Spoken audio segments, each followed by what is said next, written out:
you can find our content from the Oracle documentation pages. Here you can find a dedicated list of various training contents to supplement the technical documentation on the site.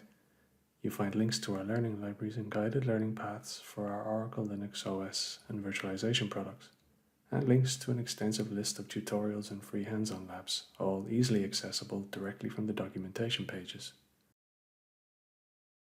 If we go to docs.oracle.com and, for example, select Operating Systems, then Oracle Linux, there is the Discover panel on the right.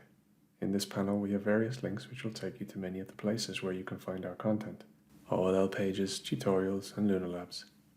For example, if I click on the Oracle Linux Learning Paths link, it takes us to the home library page where you can find links to all the different content pages created by our team. While clicking on a sublink takes us to some of the individual learning path pages.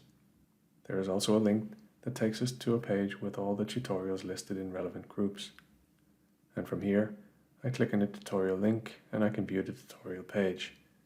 Remember, at the top of the tutorial page is a link which takes us to the corresponding free practice lab.